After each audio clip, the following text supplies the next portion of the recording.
gasy rakoto.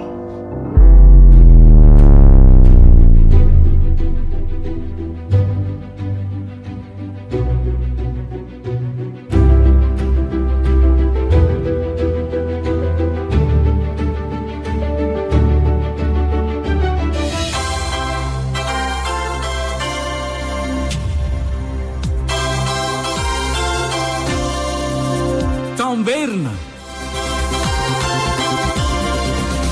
Fotoana ianonao ny famerenana ireo trangam-piainana miavaka voarakitra ny tantara. Tamberna.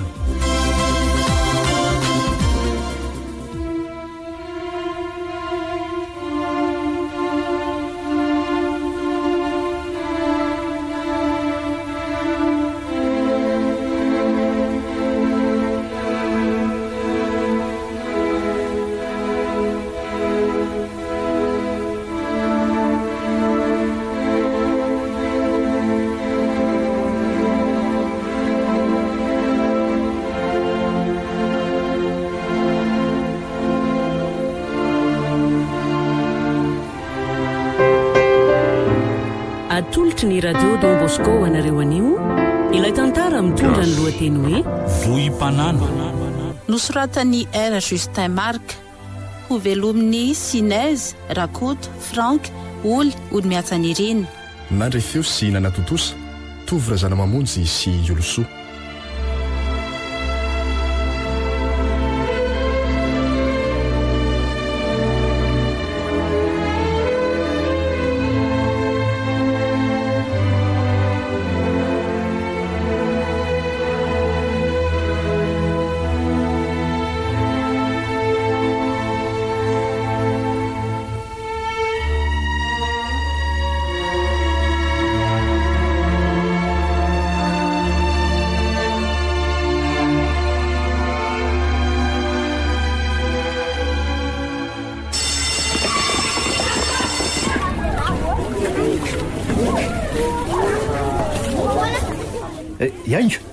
Iaingo mba handraso akea.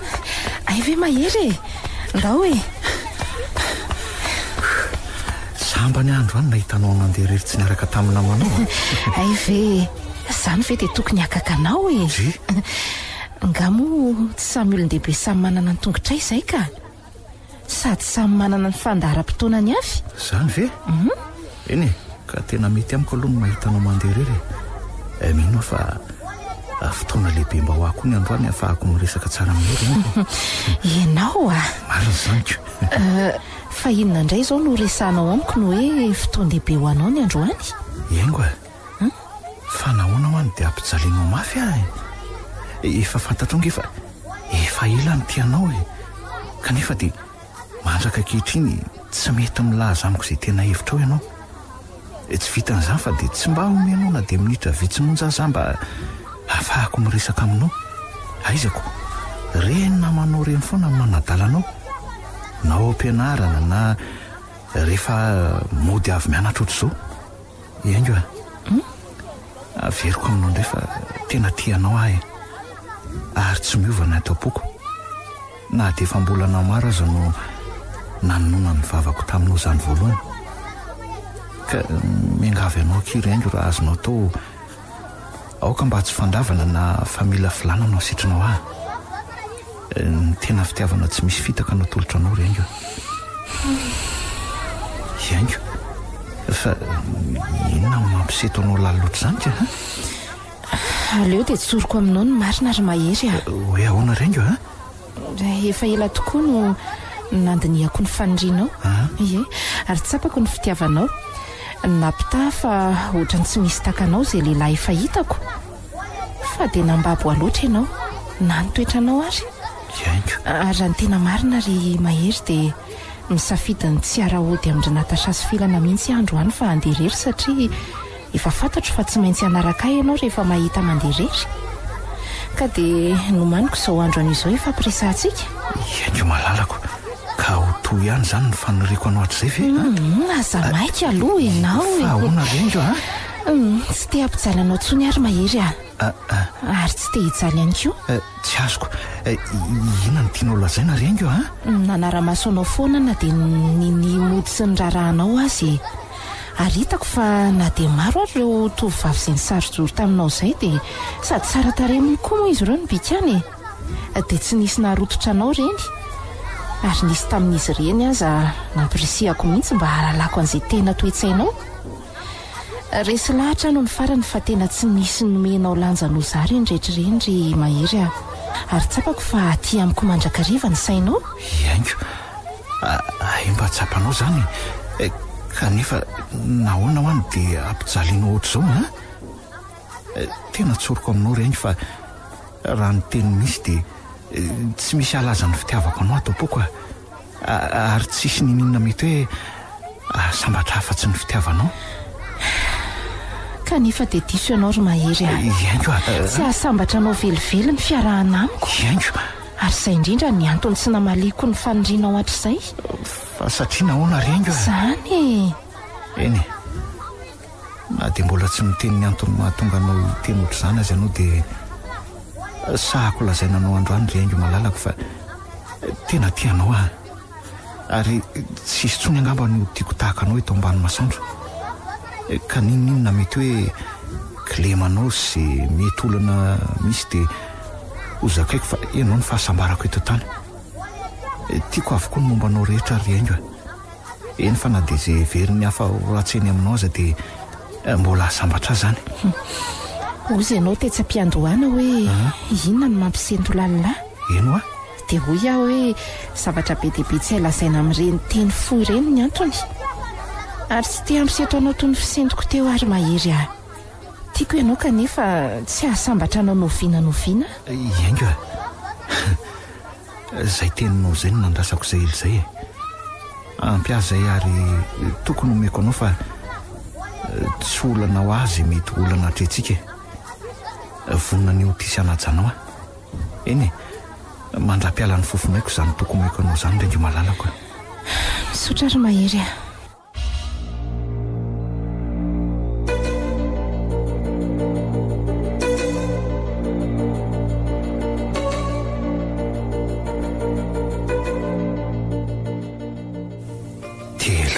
sahady izay ny tambarany fona izengo kanefa toa voandro vitsy ny lasa ohatra ny enika fahasambarana tokoa aloha ny fonay satria ny tena samy tia no tafaradalany ary ohatra ny satria eo na foana isan'andro eny isan'ora isa-tsekondra azy tiako loatra iango ary ohatra ny tsisy vehivavy hafa mety ho tiako toy ny fitiavako azy tsapako koa aloha fa tena tia izy ny tanjonay dia ny hotody somatsara ny midingana izay tena lehibe indrindra aminay dia ny fanambadiana zany fa ny olana kely amin'ny fiarahanay dia tia haingo manjombon-dava sy ohatra ny hoe manahy zavatra hafa amin'ny fiarahanay zany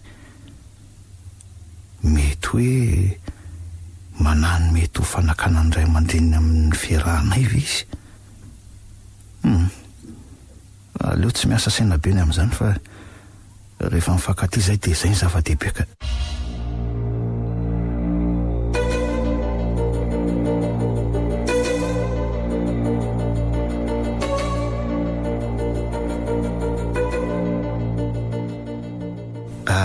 zao kirengo mifanapahakevitra ahoana izay aleo asiana tady mampifamatotra antsika avetrany ka manam-pandriana nisy eo any amin'ireo nahitanao masoandro ka tsy haiko hoe asa na mety aminao zany na tsy sarobidy amiko loatra mantsy ny fifankatiavantsika ka tsy tiako soparan'ny hafa kirengo nahoana moa tsy ety amiko fa na zany aza ianao aza dia sarom-piary loatra ka fity varomatiny ka aina reny fetra ry mahery malalako aza manana amiko ianao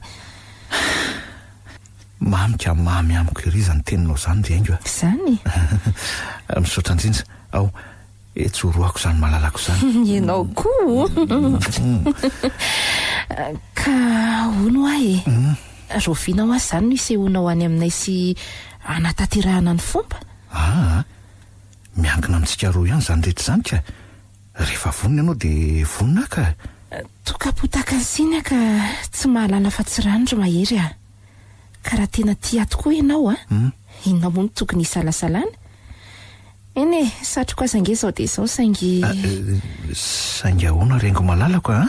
Saingy manaso dia ho nofo fotsiny ihany izany. Iaingo a, nahoana ianao mbola tsy mahatoky ny fitiavako foana a? Tsy a, fa hono tsy hoe tsy mahatoky ny fitiavanao nge zary Mahery. Saingy zavatra hafa ny mampanahy, mety harava ny fanantenako rehetra. Iaingo a, atr'izay ny rahantsika izay dia mahatsikaritra anao misento lava. Enona dia efa miezaka ary izay tratra ny heriko aho za mba hanome fifaliana ao anao e. Asa raha mba tsapanao zany. Nefa hatrizao dia ohatran'ny omaly tsy miova ny fahitako anao. Tsy haiko hoe inona loatra re ny antony. Iaingo a, raha misy olana ny fiainanao maninona ny tsy zaraina amiko zany fa dia koboninao samyrereo foana e. Tsy mbola zao ny fotoana halalanao an'izay kobony koa arery Mahery a. Ny zavatra azoko lazainanao fotsiny izao a, dia tiako ianao ary mahatsiaro sambatra ery manana anao. Kanefa dia efa tsinjoko eto fa fahasambarana miserana ihany a, toy ny fandalovana eto an-tany ihany izay tsy ho ela. Ndrisy mantsy. Iaingo a, miangatra loatra lazao Andriamanitra ao zao. Fa inona ny tena nataoko hoe mety tsy zakanao dia mampirotsaka ny ranomasina ohatr'izao e. Sa mamina ny ratsy sady no avintsika ianao ka zary manome sary ratsy ny eritreritro ary miteraka fikorotanana eo amin'ny sainao. Ao, mangina dia atsaro ny ranomasinao regny fa tokony meko anao a, ary sanatriaviko ny vadika amin'izany. Tiako ange ianao rengy hoe, ary raha mbola velona koa ny haiko dia ianao no ataoko antony mba havelomako rengy malalako a. Zany hoe ny androko rehetra sisa dia ho anao avokoa. Misaotra ry Mahery. Zay tavanao mitsika izay nge ilay mahafinaritra rengy. Satroka itsika ohatr'izao foana ny endrikao.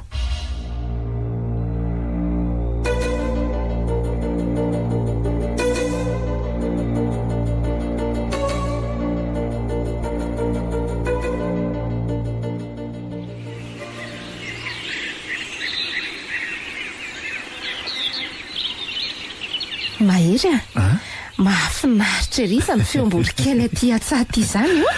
Eny ekia, ohatrany hoe mandrotsorotsy antsika roa mifampiamoka fite eto amin'ny asa tanany Lenary izy zany. Eno a. Antsy ohatrany mahatsiaro ohatrany efa any paradisa sady a. Asa mba hananaona tokoa re zany fahasambaran'olon-droa voalohany tetatany tao Antsahany Ideny zany. Ngamba mety tsy dia lavitra n'izao misy antsika roa zao a. Ary kely sisa dia lasa poety ny malalako a. Zay le anao le mesintsika izay mihitsy nge tena mahafinaritra amindry rengo malalako e. Dia satroka kiny ahita ny tavanao mitsika hatrany ohatr'izany a. Ka eto aloha mba tia ny-tany anao rengo a. Hoe ahoana ry Mahery? Moa ve mba azoko fatarina amin'izay ireo olana mahatonga anao misentso manjombona lavo ireny e. Mba rariny kosa kinga mba raha tia lalan'izay koboninao rery atr'izay satria efa mizotra any amin'ny tena fitiavana ange-tsika ankehitriny.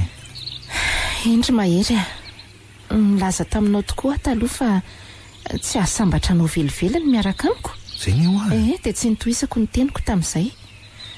Fa ny kosa ry Mahery dia voatera tsy maintsy ilaza ny tohany a. Fa baraka sianatra ary ho fanenenana no mety hafarany fifankatiavantsika. Iaingo a, raha azo atao a. Oka mba tsy ataonao sary tena ohatr'izany ny resaka fa aza vao misimisy kokoa ny tianao tenenina. Eny ary satria lina mafy te handreny momba ianao ry Mahery dia ho borako aminao eto an'io ny marina momba. Ka ianao ary.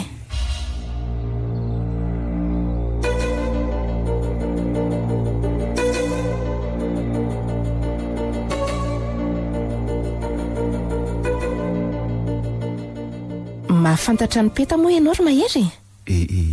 Peta? Petadala ve? Izy indrindra. Ka izy moa tsy mahafantatra ny Petadala raha mbola ety amin'ny manodidina misy antsika ety ka. Ka tsy azoko hoe manino ny Peta ary inona ny ifandraisan'izany resantsika izany aminy ka? Dia tsy misy zavatra tsikaritra ao mihitsy ve amin'izy iny? akoatra ny mahadala azy.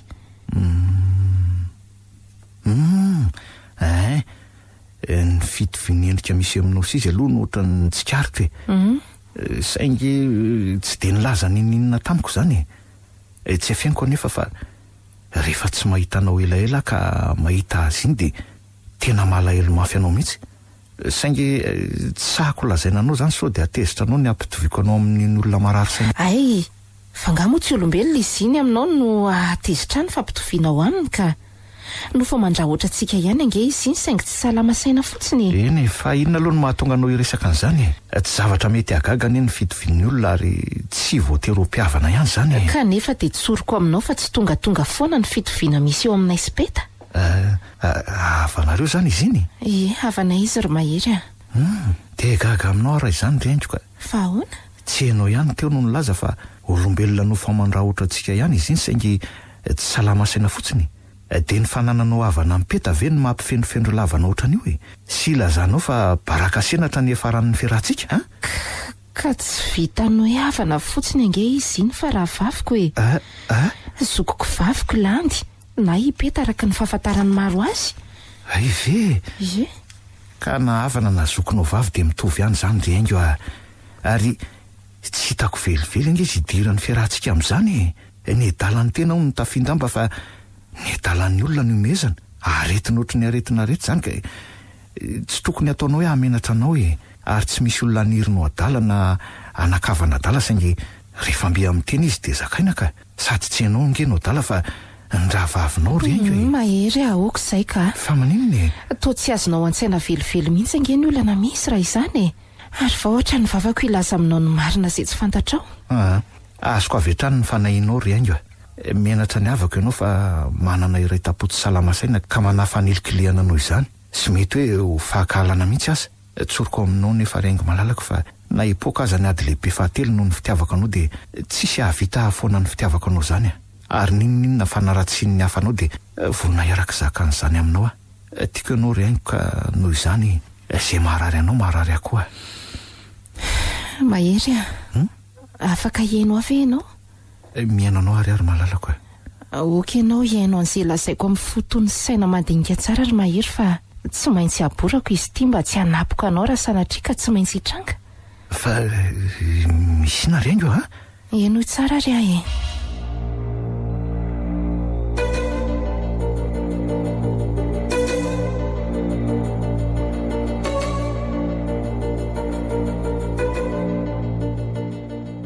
zao no izy ry mahery tsy de misy tena mahalala ny momba anay loatra eto amin'ny manodidina ny tanàna misy anay ity satria mpiavy ihany zay no eto ny tena tanindrazanay mantsy de any Vohimpanandro izay eo amin'ny 10 kilometatra miala amin'ny renivohitra tanàna mamokatra tokoa raha i Vohimpanandro saingy tsy maintsy nanapa-kevitra ny findramonina ty arivo aloha zay efa mianaka tao aorian'ny fahalasan'ny dada sy ny zokoko ankiroa.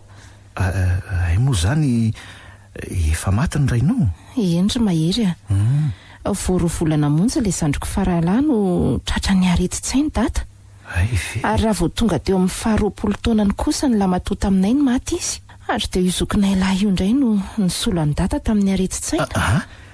De lasa dala koa zany ny zokinao lahy endry mahery ary ny loza de vao tonga teo amin'ny 20 taonany ihany koa le raha vaviko izay faharoa tamina teraka dada sy neny de maty io zokinay lamatoa io ary teo io zokinay vavy io indray zao no mandova ny adalany ary farany de herintaona izay no nahafatesan'io zokinay vavy io sy nahalasa adalany landy na ipeta zay efa fantatrao satria 20 taona tamin'izay izy. Rankehitriny de 20 taona tsy ho ela ary zany sandry ny landy manaraka azy. De matahotra zany ianao fa anao tahaka an'ireo zokinao telo ireo raha vao tonga amin'ny 20 taona anao tena mikika andro amanala ny adi-tsaina teraka izany ry mahery ary raha tsy ianao de efa namono tena satria tsy te hiatrika an'izany noho ny fitiavanao sisa no mitana mbola tsy hamoy fotanteraka ary noho ny fitiavako anao de naborako taminao zany satria tsy tiako tampoka aminao ny zavatra misy ary tsy tiako diso fanantenana ianao. Tena mahaontsa tanteraka aloha ny tantaranao kanefa na ety zany aza nahoana ianao Riaingo no miasa saina loatra amin'izany manjombodava sy mahivokatry ny adi-tsainy ty ianao, tsy voatery zay hoe nanjony ray tapo aminao nge dia azo anao Riaingo mahatanjaka saina ianao ary manana finoana fa tsy misy olona voaozina ao adaly zany eto ambony tany Riaingo. Mahery ka moa ve tsy zany ozina lazainao zany no minjaty aminay aza miteny an'izany ianao Riaingo. Tena zany marina ary mahery to tsy hisy afapela amin'izany izay taranakirandriana raiko Riaingo maheriza fa raha mbola za koa n'olo tianao dia tsy avelako ianjadiany zany zava-doza zany ianao ary mahatokisa fa na ho vina ho vato dia tsy ho foana atao poko ny fitiavako anao ho eo anilanao an-trany ary tsy ahafoina andao anao velively.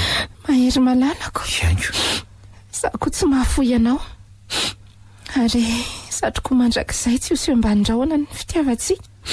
Tapitra teo ny resaka Riaingo, niniko tsy nitohizana tsonina dia nahaliana ihany aza ny anohizan'ny fitantarana alalako ny marina zay tena fototry ny olana eo amin'ny fiainam-pianakaviany zareo sy ny mahatonga ty fahadalana zary ifandifandy zareo ty. Afaka fito volana nefa dia ho feny 20 taona Riaingo, zany hoe afaka fito volana dia tsy maintsy andao ny tany hipeta ary Riaingo no ho lasa dala isolo azy.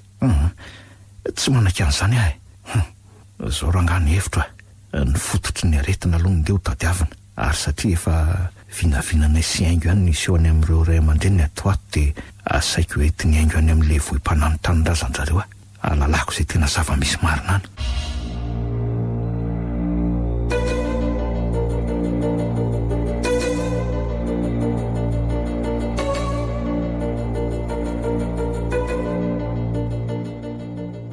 Zao Riaingo vita izay ny dingana voalohany amin'ny firosoantsika amin'ny fanambadiana dia ny fisehoko sy ny fanomezam-boninahitra n'ireo nahitanao masoandro ka araka ny efa resaka nataoko taminao reny dia iriko ny mba hitondranao any amin'ilay tanàna nivinao Inona nefa ho any tena mamaika anao any aminay ry Mahery ka betsaka tsy aro voatanisako aminao avokoa nge ny antony Riaingo eny ny azoko lazaina amin'ity dia zao tsy tiako ho sembana ny fifankatiavantsika. Ny fanondriako dia hiara-tsambatra mandrakizay tsika ka ny fasana irery ihany no antony ampisaraka atsika. Zany ve ry Mahery? Eny kia noho izany dia tsy maintsy hisoroka an'izay mety hoe hanimba an'izany fahasambarantsika izany Eny ary azoko avy hatrany no tianao hatongavana ry Mahery ka zay nge hoa sambatra manana anao ary ianao sisa no antony havelomako tianao tony fitiavanao akoho ary Mahery tsy maninona fa andeha hidina ny voam-panano sika raha zay no eritreretinao ahasony ny fiainantsika. Ka raha ny tiako dia amin'ny herinandro ty ihany no tanterahantsika izay fandehanantsika ny voam-panano zay sady ihany koa tsika dia ampilaza ny fianakavianao rehetra ny amin'ny firosoana amirarantsika zay atao afaka 5 volana eo araka nefa ny faneketsika dia miomana ary ianao fa misabotsy zany tsika ny hidina any sady iomantsy ny fotoana malalaka tsara tena mety tokoa zay fa zao Riaingo ahoana ry Mahery?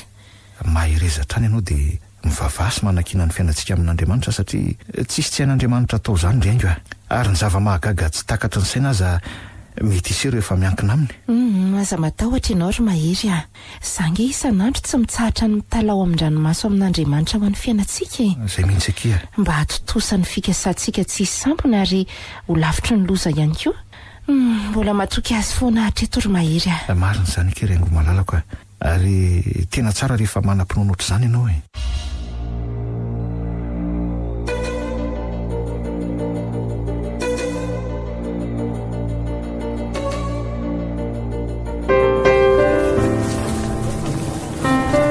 tongotsika ry Mahery tia ny voam-panano tanindrazanay dia itsy aloha itsy ny tanànanay tena mahafinaritra sy mahatamana ery zany izy jery hoe ny firafitry ny tanàny ohatr'ireny hoe tanàna amorontsiraka ireny amin'zato voanio masombika maro mijoalajoala manodidina azy reto alana voankazo fihinam-bohotry ny manga sy ny zavoka sy ny maro hafa tsy voatanisy dia ary toaram-bato no mamefy zato izy ato an-damosiny tena fantatra zany raha kanton'izay tanàna mba marina moa. Vo maika ro talanjony ianao raha etiko miodina ao ambadika io aram-bato hitanao io. Zany ve? Ie, misy farihy mangalahala zay ao, dia misy tora-pasika madio sy fotsipotsikany ao, fefenahazo vaventy sy voninkazo dia isan-karazany. Andraso fa hoentiko mitsangatsangana any ianao rehefa afaka avizanana sy efa malalaka iny tsika. Tena tiako akizany rengo. Dia mandro soa ary atao amin'ity trano idirantsika voalohany ity zao no misy an'ny Kakramaka, izay rahalahy ny dadabe anay, sady sisa tavela tamitry dadabe mirahalahy moa zany. Ary izy rery sisa no any tavela eto Vohimpanana, fa ireo zanaka manjafany kosa efa nanorim-ponenana ary amin'ny vohitra iray antsoina hoe Ambato Fefenana, izay lalana tokony ho adiny 3 miala eto Vohimpanana. Ohatra dadabe Mansoa Oji. Dadabe manao ahoana dadabe? Kely korotony manahony anao anaka. Zay ely zany. Zay indray vao natsiaran'ny dadabe Mansoa anaka, Mansoa aloha dia mipetrapetra. Manahony ianao tompoko? Koday. Ay, mitondra vahiny zato izy. Manahony sery tovolahy. Salama tsara tompoko. Mipetrapetra zao no tia amin'ny dadabeko. Tsotsotra fa tsalany ny anareo ny andreny voatraniko. Tena mahafinaritra ery aza ty aminareo zany. Vao miserana fotsiny ange dia babin'ny akaton'ny tanànanareo dia tsy anginy reny tsony zany dadabeko. Efa tamana ty sady zany no vahiniko. Aleo aloha iantsony fenikely le taizako miara-mipetraka amiko hikarakaraka feo anareoko. Feno ory feno indray. Lasa izany indray le zaziny teo lanitro. Aleo fo jerekely tsy velany aty izy. Ary aza dia misahirana rery dadabe, fa aleo izy zany fa afaka karakaraiko ange zany kafe zany rehefa avy eo Fa hono azy haingo. Izy tokoa aloha zany no izy zanaka. Izy no mahery olo tiako ry dadabe fa ho aroso tsy ho ela ny raranay. Tsara kosa zany. Ka mba manam-pandrina ny ahitany aty amintsika hono izy dia io entiko aty io sady zay roa mihitsy ireny tonga eto ampilaza aminao an'izany amin'ny maray aman-dreny lolo avy natapony lohanao Faly mahafantatra le roa sady faly mandray anao isan'ny fianakaviana sady anaka. Eny tompoko. Dia tonga avy amin'ny tanjona irinina ireo roa kely Saotra dadabe Ary Andriamanitra zay manakare-pahasoavana sy soa indrindra nge anaka androtraka ny fitahiny sy ny fiarovany anareo mba atotosany fikasanareo Misaotra dadabe. Lavitra anareo ny ratsy ary tsy aravan'ny fitiavanareo velively zany. Dia marina tokantrano zany zanako zany Misaotra indrindra tompoko.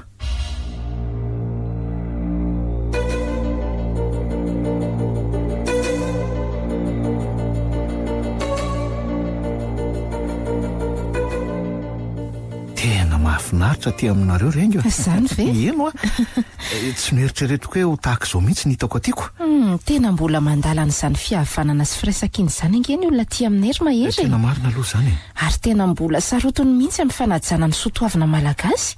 Zay tokoa aloha fa tamin'ireo tranon'ny fianakavianareo ny tsy dientsika rehetra dia hitako hoe nahafa-po avokoa aloha ny fandraisany. Ary samy tsy nanaika izy rehetra raha tsy voko ny sakafo mahafilitra narosony izy ireoko. Anka efa tsy hita tsony izay kibo asiana arosony sasany. Tena mbola hafa mihitsy ny aty rengo. Zany ny aty aminay ry mahery. Tena mahafinaritra kia. Mbola tsy very ny fomba malagasy. Zay mihitsy ka. Misaotra ny any tanàn-dehibe izay efa anjakan'ny kolotsaina vahiny koa. Hany ka efa niovatra amin'ny toe-tsaina manahaka ny vahiny ihany koa. Tena marina zany. Fa ty tamin'ity dadabe Ramaka.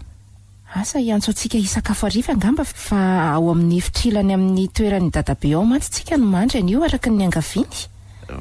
Marina rengo raha mba misy kibo atonona sakafo hariva zany tsonka. Ireo trano rehetra misy ny havanareo eto nge efa samy tsy nanaika raha tsy nandroso sakafo atsika avokoa tsy maninona re zany fa aza dia be ahary mahery ka. Voko loatrako. Tsy misy mibedy anao tsony fa efa hitan'ny olona ianao hoe tsy ny hafahafa dia efa mahafaly ny zareo nge zany. Ohatray. Ory haingo na ahoana ny tsy entina miditra ny an-trano amin'izay ny vahiny mba hitsotrotra miala avy zanany. Avelanao hijajirika eto an-tokotany etiko sady efa masaka fianao anie ny sakafo hariva antsika. Ka eto ny angeny ty indry dadabe. mbola mianoka ny akatony tanànantsika hono izy. Marina mihitsy zany. Sady mbola voky ny sakafo narosondriny ny tosy ry tatafara mba mitrifidy sy ry lalao sy ny havana rehetra teto tanàna re hono izy. Hany ka mitarainy eriny ianao ato fa tena voky hono izy. Tena marina mihitsy aloha zany. Zany no tonga aty aminaiko. Sady vahiny manakaja ve tsy ho ataon'ny olona voky atenda kosa. Aiza kosa ary tiakiny de hoe manakaja fa tena mahafinaritra tokoa aloha aty aminareo tena marina. Tsara rehefa mahatsiaro finaritra ianao manaka. Mandehana aloha ry haingo mba ampifeno an-trano anomana ny trano andrinareo aleo zay mianaka aloha resadresaka eto tokotany eto mandra-pahavitanareo zay any. Ay tokoa moa lozako ary loha nareo fa hono ary mahery moa. Eny tompoko. Efa tena vonina tsara ho amin'ny tokatrano moa zany ianareo sy haingo reto sa raha ny amin'izay ndray ry dadabe tena vonina tokoa ary matoange tonga aty aminareo zao de satria efa matotra tokoa ny fifankatiavanay ary tsisy ahongotra n'izany tsony. Ka ahono anaka. Eno ry dadabe. Mba efa nanady aty tsara moa ianao talohan'izany fanapahan-kevitrareo zany sa tsy azoko. Inona ny tianao lazaina ry dadabe? Zany ve de tsy azonao anaka. Zao manko manana tanjona ny anoro-tokatrano nareo roa. Zay indrindra ka tsarovy anaka fa zany fanambadiany zany anefa tsy kitsapatsapa na andrakandrana fa matoa nareo roa iroso amin'izany de vonina ny famatotra mandrakizay ka de ilaina ihany manongotsongo mato mba tsy andevenambelona anaka. Dingana lehibe eo amin'ny fiainanareo mantsy ty ohatrehanareo ty misy zavatra tianao ambaraniko very dadabe fa tsy azoko mihitsy tsy de manan-javatra lazaina aminao loatra anaka afa-tsy ny fahalinako ahalala ny tena fahavonanao marina pakatra ny zanakay fa ianao koa ve mba nanady ady tsara aloha mba nanapa-kevitra tsy tsara mantsy ny mamitaka olona kanefa tsy ambakan'izany koa ny mamita tena. Tonga de azoko ny fanahinao ry dadabe na de hoe tsy tsoronao amiko aza ny tianao atongavana de aleo ampahafantariko anao anio fa efa tena nanady ady tsara ny momba ny haingo zanakareo tokoa ary efa fantatro avokoa ny tantara nisy teo amin'ireo ray aman-dreniny sy ny mpiray tapo aminy. Anisan'izany momba ny landy zokony vavy zay marary saina ary fantatry ny olona andreny vohitra ao amin'ny anarana hoe peta. Kanefa ninona reko momba sy ny tantarany de tsy ampiovana kely akory aza ny fitiavako azy zany. Ary mbola vonina hanajany voadinay mandra-piala ny fofonaiko hitady ny hevitra rehetra mba tsy hasampona ny fifankatiavanay. Misaotra anaka. Zany indrindra nge no anton'izao dianay aty zao te hanavitra ny olo ty koa mba tsy ho rendrika ao anatin'izany ozona namelony ray sy ireo ray tapo amin'ny telomena da zany ary de hiady hatramin'ny farany mba tsy hatongavany amin'izany satria tena tiako loatra haingo ry dadabe lehibe zany fitiavanao zanakay zany ry mahery de soroko anao mitafotafo zany anaka ka mino afa maharay aman-dreny be anao eto an-tanàna de mahalala zay antony mety nahatonga zao zavatra mampalaelo nitranga mindrengo zao ianao ka miangavy anao ary dadabe mba tsy hanafina amiko zay zavanitranga tany aloha tany ka nahatonga an'izao rehetra zao fa ny fahalalako zay nipirany zany mety hoe afahako mitady zay vahaolana ao amin'ny fiainanay roa. Tsy maninona ka tsy maninona mihitsy fa olazaiko anao daholo anaka zay fantatro momba ny haingo sy ireo ray aman-dreniny fa tsoroko aminao aloha mahery fa teny efa lany haiko zay nanao zay soroana ny olana rehetra ka de niraviravy tanana sisy kanefa zay fitondran'Andriamanitra ny amin'ny fikasanareo no asako tsy ovo tantarako daholo zany fa aleo raha pisony mahery dadabe sy mahery mandrosoa amin'izay nareo fa efa vonina ny sakafo.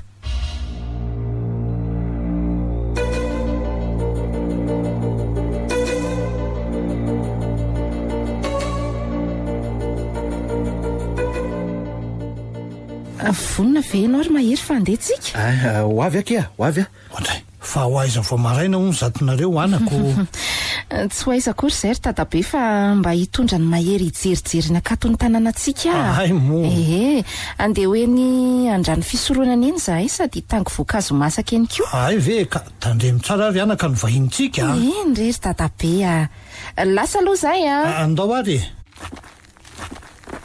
fa ono rengo nahoana no atao hoe andrano fisoronana no naran'le toerana le antsika tika le fary mangalahala atao ambadikito aram-bato ito angeno antsoina hoe andrano fisoronana raha araka ny tantara de fanaovan'ny olona sory ny fary io eny hatramin'izao aza moa de mbola zany foana de mbola misy manao an'izany foana ao ka de tsy sanimponina ty loatra ny jobojoboka ty fa hitan-dosa. ka tsy apatahotra ve no any amin'izany toeran'izany renga fa ngamotsika ilalao rano fa tsy angafiany tontolo mahafinaritra manodidina ny farihy fotsiny ka sady feno voankazo fihinam-boa isan-karazany aneny manodidina ny farihy io tian'izay masaka any izao tsika sady tsy lanilany iny izy eo kanefa tsy dia manatopo loatra afaka mioty avokoa izay te ioty fotoana ny voasary ao izao ka mino afa efa midorehatra meny izay voasary ao izao ary ono ahoana kosa ny nahatonga nyity tanàna anareo teo hoe vohim-panano fasana avokoa ny eo atapon'io aram-bato tazanao eto io ry mahery zay amponiny eto izany misy fasana ray lehibe izay nefa ao zay voalaza fa fasana iafenan'ireo tompo-tanàna voalohany teto ary misy fanano-pitoloha ao ka dia atahoran'ny olona ny miakatra eny raha tsy hoe andehandevina tokana ihany anga fa tena mahasika sy mamono tokoa nyzany fanano izany ka izany mahatonga ny anaran'ny tanàna hoe vohim-panano ay ve ary tena be mistera nge ty tanàna anareo toy izany rengy hoe tena izany mihitsy aloha mahafinaritra jerena saingy be fadifady tanàna ny orona voaingana ihany mantsony izy ity fa ala mikitroka izy ity fa iny ary izany no mahatonga ny toerana sasany toy ny ety amin'ny manodidina nandrano fisoronana ao mbola ahitana voankazo dia isan-karazany izay tsy novolen'olombelona izany dia dadabe anay amin'ny rahalahy no anisan'ny orom-ponenana ity voalohany sy namolaka n'ity toeranyity ho azo menana sy velomana efatra amin'ny rahalahy zareo no niaraka tamina namany vitsivitsy ka dadabe ramaka sisa no any velona tamin'izy rehetra tompo-tany voalohany tety raha azoko tsara nge zany ny taranak'izy ireo avokoa zany ny mponina eto vohim-panano raha ny tena marina dia efa vitsy dia vitsy ny taranaka ry zareo tafajanony eto vohim-panano ka fa saika efa lanindringana avokoa ary ny sasandray ara dia efa nifindra-monina any amin'ireo tanàna manodidina ty toy ny any Ambato Fefena na any Beakondro sy ny sisy efa maro ny mpiavy taty aoriana no nanorom-ponenana teto vohim-panano fa tsy azoko hoe inona loatra moa zany ny antony nampifindra-monina amin'ireo olona zay taranak'ireo tompo-tany fahiny taty ireo nisy disadisany ny tety an-tanàna izay hoe ara-pirazanana zany ka zany no niandohan'ny olana teto sy nampizarazarandreo taranaka taty aoriana izay tena mbola tsy haiko loatra aloha ny tena marina momba an'izay ry mahery fa dadabe ramaka angamba ny tena afaka manazava azy tsarako ka raha azoko tsara nge zany rengy dia mety isy ifandraisany amin'ny olana zay menjady aminareo zany zavatra tantarainao zany noho izany tokony nahalinanao ny amantatra ny tantara tena nisy marina nevin'izany olana nisy teto amin'ny fiarahamonina fahiny teto zany tena zany dia zany tokoa ry mahery saingy hatreto aloha dia mbola tsy tena mazava tsara amiko ny tena zava-nisy marina ny avian'ny olana satria teo amin'ny dadabe mirahalahy zay azo ambara ho nanajary voalohany tamin'ity tanàna ity no netomboka ny olana ary izany rehetra izany dia misy ifandraisany amin'ny tantarany vohim-panano sy ny fananony tsy azoko aza vao misimisy hoe rengy ao zafady araka ny voalazako anao dia tsy misy tena mazava amiko loatra ho an'ny tantara fa aleo ngamby dadabe ramaka zay niaina ny zava-misy no adiadiana sy fitorina tsara ka fa nandreniko izay nanazava an'izany aza mantsy tsy dia tena mahalala tsara ny tena marina momba an'izay tantara ny azoko antoka aloha hatreto dia misy tsy ambara telo nyity tanàna ity tena izany mihitsy zay tsy tiana ely eo matoa nanareo taranaka teto aza mbola fanina ny amin'izany kanefa dia mety ekinany ainareo zany zavatra zany tongotsika ry mahery eny tokoa io ny farihana andrano fisoronana aminy tsy tsara ny manatona akaiky ny morona eny fa aleo hoe ty amin'ny manodidina ety antsika marina aloha zany zany akanto ny torapasy tsara oe reto voninkazo dia isan-karazany manaingo ny sisin-drano moa va tsy ohatry reny paradisy za teo ndre ny alofan'ny reto azo finambo maro mitandahatra manodidina azy reto mahery andaotsika hiaraka hitango an'izay masaka amin'ireo voankazo ireo sady akafian'reto voninkazo dia mahafinaritra sady mamy erivery reto andeary ainga sady etsotantanako ianao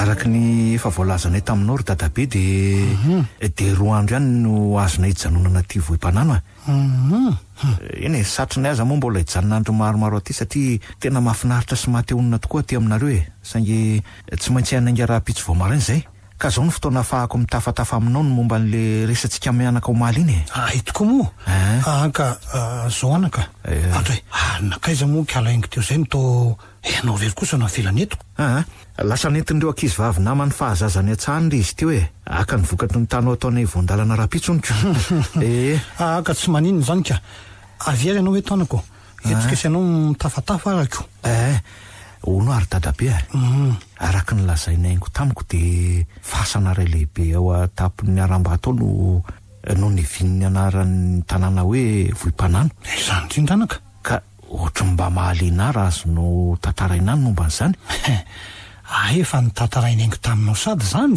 eny tokoa satria vo ny ambangovangony any satria raha araky ny filazany tamiko de tsy tena mahalala loatra ny tena tantara izy zay tena mahalala tokoa aloha zany ka tonga tokoa zao ny fotoana tokony pohiran'ny tantara rehetra anaka mba hahalalana taranaka dimbinay an'izany ka hitantara azy aminao ka ny tena tiako nefa de ianao saingo ny tiako ahenao zany rehetrarehetra zany nefa tsy eo moa iziko de aleo aloha atomboko amin'ny fitantarana tsotsotra de ianao no mampita an'izay mbola tsy fantatry haingo eny ka mienanao ary dadabe zao no izy anaka tokony hoe 10 taona lasa zay no nahatongavanay teto amin'ity tanàna ity mbola rakotrala be ty tamin'izany fa tsy ohatran'izao hitanao zao efatra amin'ny rahalapo zay ary zany no zandry indrindra taminay avy any andrefana be any ny tanindrazanay ry mahery saingy rehefa maty ireo ray aman-dreninay de no botoina vahiny ny tanindrazanay nanomboka teo de nikaramantaman'olona zay anaka ary ny findrafinda tanàna de tafasaraka mihitsy ary zay efatra amin'ny rahalako samy nanana ny fitadiavany avy moa de tsy izy zany fa rahalahy vao zay lamatoanay raha bary no nanarakaraka ile telo de zaramaka ny faralahy rahalahy vao zay lamatoa taminay no nahita nyty toenanyity voalohany anaka ary ny taonana izandry no mba hiaraka najary aminy amin'ity tanàna ity izy roa lahy moa efa samy no mba ambady amanjanaka avy fa rahalahy vao kosana de izy aza ny zokony indrindra de mbola tsy nanambady amanjanaka za de voavanambeny 10 taona monja tamin'izany ka tsy vonona ny amin'izay anambady akory na de zany aza de nisy olona tsy nifankafohy tamin'le telo sy rahalahy vao ihany ny aranona taminay teto de mbola isan'ny mponinety ny taranaka izy ireo hoe mahandraka androany tena mahalina izandry dadabe toy zareo tena faly tokoa zay teto anaka lemaka sy mahavokatra tokoa ty tany ty ary misy zay nilainy rehetra ka tsy ela de lasa tanàna mahafinaritra ery tety ny ananakarena ihany koa say satria tany fianarena-kibon'ny tany ty toeranyity tamin'izany ary zao mbola hitanao zao ny porofo tavela amin'ny fisiny zany rehetrarehetra zany trano joalajoala ny biby fiompian'ny olo leto zay efa tsy tambo isaina ka vitsy anaka ny tanàna ambanivohatra hitanao zao ka eny zay aloha de tena marina tokoa tena varena tokoa angery dadabe nahita ny firafitry ny tanàna taty fa izao koa zavatra ray no nahavarinanay tety de ny fahitana fasana tranainy lehibe zay ary ambonin'ny aram-bato tsy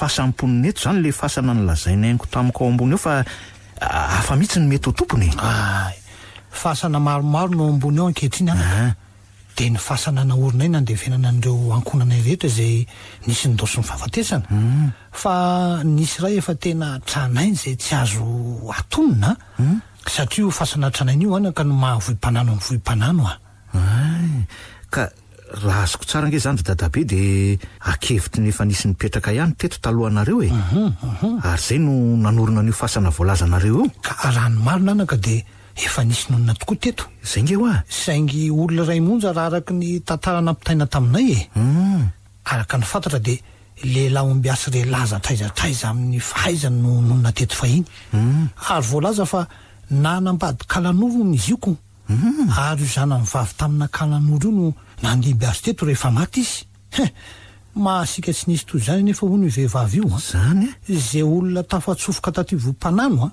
de tsy maintsy mahita loza ilay rainy aza hono de voalaza fa tsy maty akory fa mivadika ho fanano pitoloha ary mbola mitoetra ao amin'le fasana dongo tany lehibe ao atapon'ny aram-bato ao anaka de ahoana zany no nahatafatoetra anareo teto raha izany tantara zany dadabe ka ny toa aloha anaka de tsy nalala nininina mihitsy fony za tonga teto aratsy zanapakatrano mbola sovadiko izay zanak'olona avy eo ambady fefenana aza teo amin'ny 12 taona kanako no nahalalako ny tantara.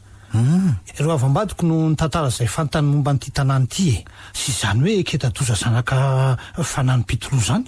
Raha ny tantara mantsianaka de ponina tetỳ amin'ny manodidina tetỳ ihany reo mponina ao ambady fefenana fahiny. Saingy noho ny tahotra ny Ketadoza de nifindrany ambady fefenana zareo ka izay no naambady fefenana ny tanàna. Fa ahoana loatra zany na tafidiranareo any vohim-panano kanefa na nimponina fahiny teto aza nge zay nitoetra talohanareo aza nitsomponenana no nitahotra an'izany Ketadoza zany. Antraika eo indritsika izao manaka. Endry dadabe ity tantara manaraka ho tantaraiko anao ity de na iaingo zanakay aza de mbola tsy mahalala azy ity satria notazonina ho tsy ambaratelo mpianakaviany zany hatramin'izay. Kanefa tonga moa ty ny fotoana tsy maintsy amborahako azy noho ny taonako efa memandroso ihany koa e. Mo eo koa ny fahavononao anaka hitady ny vahaolana ho any aingo izay sisa taranaka rahalay voaralahako. Izy ty anaka de enatra ao anay fianakaviana kanefa mo noho ny fitiavanao tafahoatra ny aingo no amborahako azy aminao fantatro mantsy fa ilainao ny mahalala an'izany. Eny tena mariny zany dadabe. Enina de hoe alala fotsiny ihany aza satria fantatro fa na dehibe ropo tahaka n'inona azy ianao de tsy afaka anao ininona eo anatrehan'ny zava-misy izay tsy maintsy hitranga.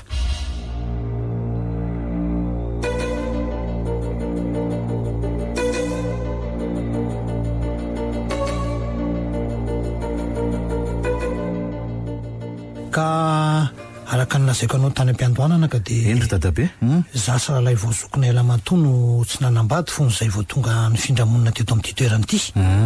Saingy rehefa tonga teo amin'ny 12 taona koa de nanambady an'ny tompoko vavy mbola soa.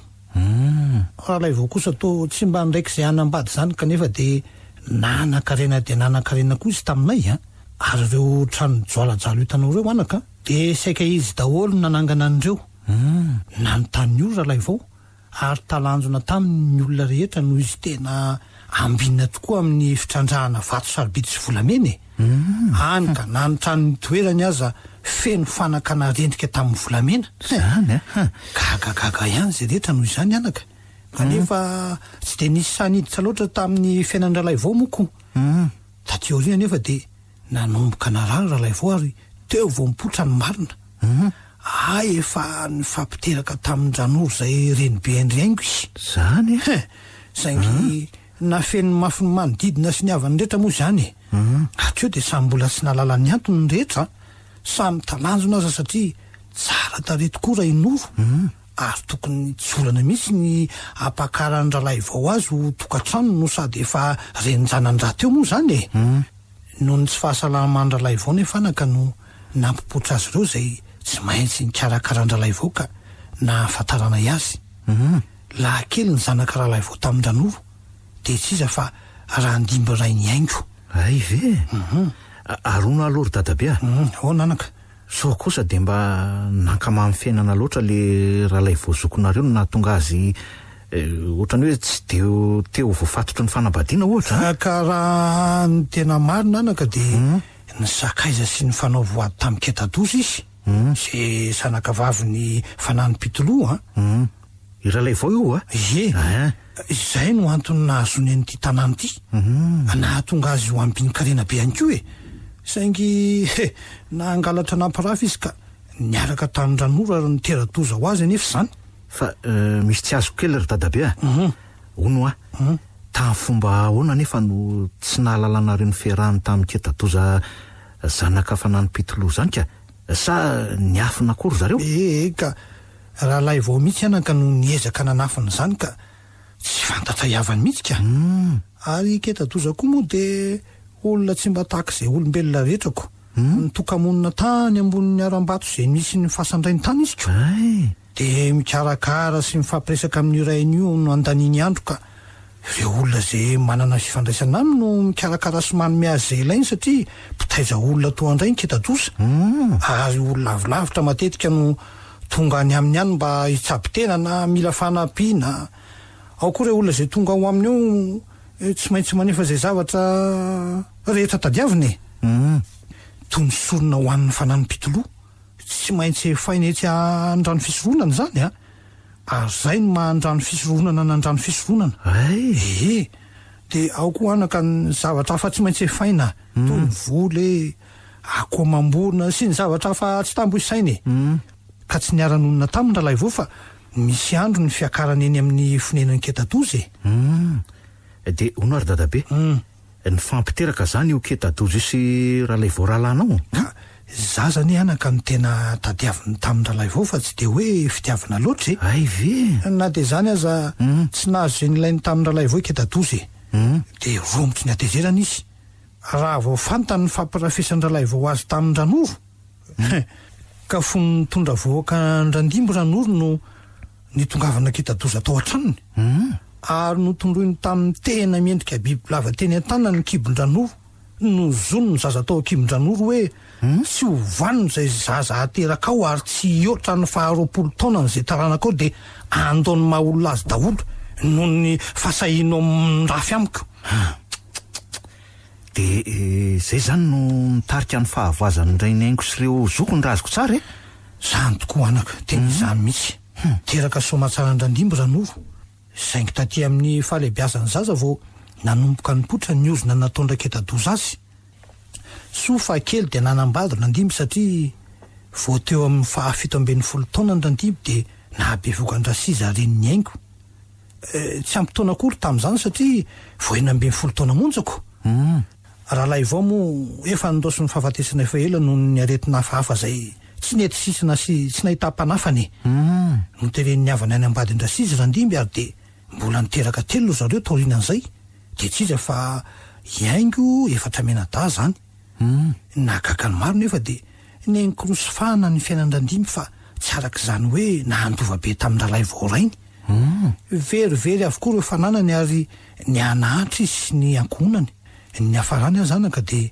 lasa daly randimby rehefa tonga teo amin'ny 20 taona raha mbola zaza vamena vavy fidy faralahandry zareo ary dia nampanahelo koa fa na dia noezahana ny fianakaviana zany tsabo azy dia tsy nahita-panafany zany dia nentiny mandramaty ny fahatalany raha tonga tamin'ny 20 taonany azy sedy zanany lamatoa no maty teny Anjaordira teny randimby ary vatany voalevina ny nofo mangatsikany dia nanjary verivery saina ihany koa sedy ary eritaona monja taorinan'izay dia maty sedy ary dia teny Anjaordira trano nahitana ny fatany raha vao nananika amin'ny 20 taona ny landy zandriny i landy zandriny oka fa aiko ny toendry dadabe efa voatantaran'ny aingo tamiko zany ay ity tamin'ity koa iaingo ka tsy anao aloha izy fa mavesatra ry izany zavatra hitin'izany io tokoa aleo tsy anaiko fa tena mavesatra tokoa izany ry dadabe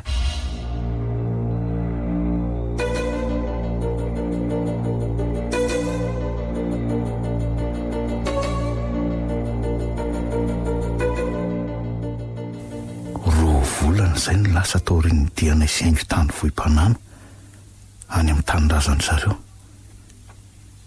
taorin'izay dia tsy nijanona ny karokaroko any saiko mba hisoroana ny ozondra Ketadozy tsy ho tonga amin'ny aingo malalako tiako loatra mantsy izinka tsy haiko ny overy azy indrindra ny eritreritra azy overy saina ka hanary ny maha olombelona azy ka ho lasa ohatry ny biby Anjaordira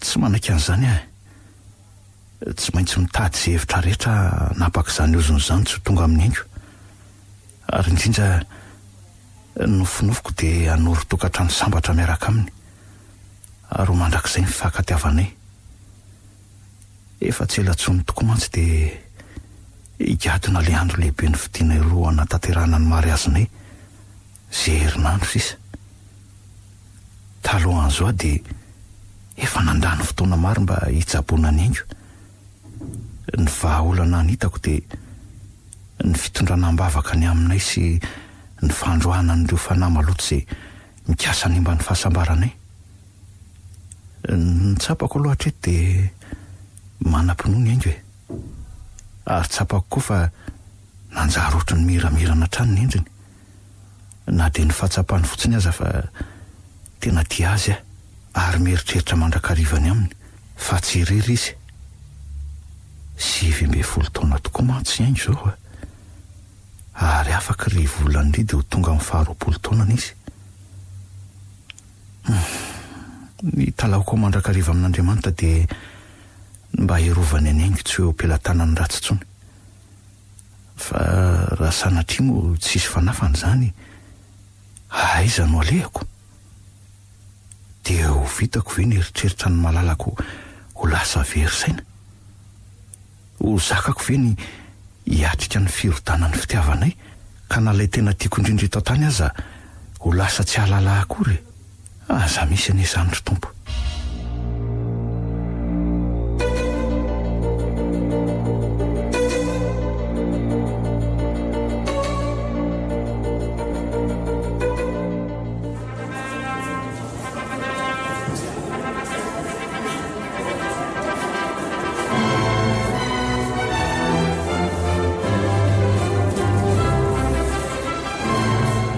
raha vao malala ingo soa raisy ty peratsy ty ho mariko ny fitiavako anao tsy mivadika na kasoavana na karatsina na iny kidona na iny kiatra fa anajanao sy ho tianao mandritry ny androm-piainako raha ndria feno mahery raisy ty peratry ty ho mariky ny fitiavako anao tsy mivadika na ankasoavana na ankaratsina na iny kidona na iny kiatra fa anajanao sy ho tianao mandritry ny androm-piainako mahery faly be akia faly afa totosa soma tsara ihany maly azytsika torak'izany koa zaky ry aingo tretrika tokoa ny foko fa ny tena tiako sy ny tiano ny fanao voady tamiko mandrakizay ka tsy hanapahataperana tokoa araka ny voady izay nataoko teo anatrehan'Andriamanitra ny fitiavako anao ry aingo mahery sambatra ankehitriny fa manana anao ho vadiko za kokia to mahatsapa fa zany vehivavy sambatra indrindra eto tany amin'izao fotoana izao kanefa hoana renga mbola misy tsy ampy tokony mbola tovanana ny voady vao nataontsika teo sa manary mahery aingo manary so dia no fotsiny ihany izao fa maniny ianao rengo miteny ohatr'izany tsaro fa tsy tonotononim-poana ange reny voady nataontsika teo anatrihan'Andriamanitra iny marina ange izany ka naroviana dia anameloko ahatrany ny eritreritro raha sahandao anao anadinika ilay voady izay nataoko taminao fantatra ange izany ry mahery fa maninony fa fanahiana hafa dia hafa kosa no mbola mameno no saiko ankehitriny ka dia matahotra no avintsika ry mahery oko izay ka aza miteny tsony ianao atovy ampy anao ny voady izay nifanaovantsika teo akoatr'izay mahatokoa an'Andriamanitra fa izy no hitantana sy ary ny tokantranontsika tsy ho ravan'izay ratsy misaotra ry mahery iainga fa maninona ny hoe anao no mandroatsa dranomaso andro fifaliana nge ny andro anio azo menatsiny raha latsaka tsy nany-ranomasoko mahery matoki ianao fa tsy ranomasona lahelo akoriny fa ranomasom-pifaliana to te hiteny foana ny vavako hoe sambatra manana anao ry mahery ka itsy ary ho finiko zany vady malalaka tiako izany za koa tretrika manana anao ry aingo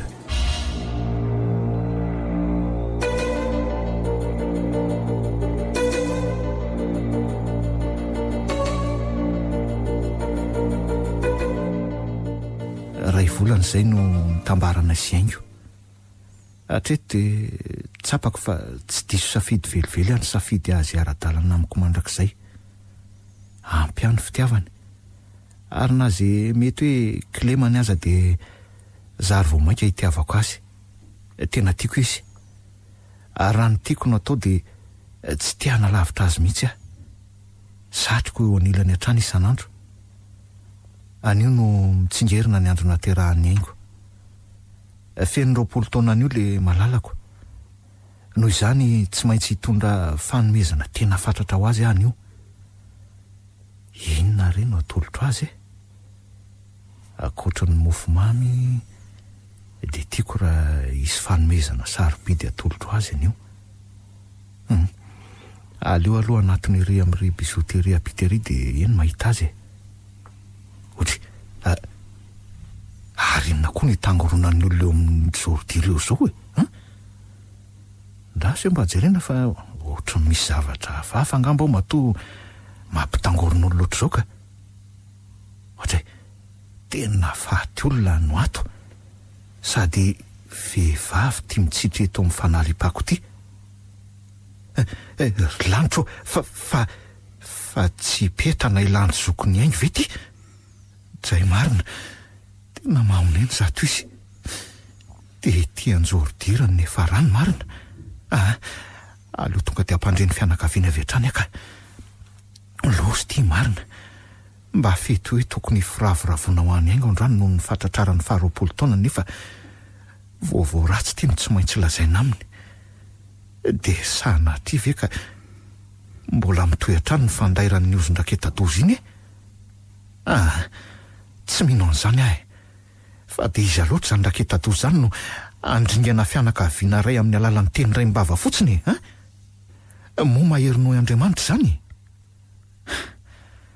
Efitia trano fa aloha tsy miasa saina amin'izany e. Tomidy inge zany trano zany e. Fangatsy eo Iaingo. Rasa aloha etondonina. Iaingo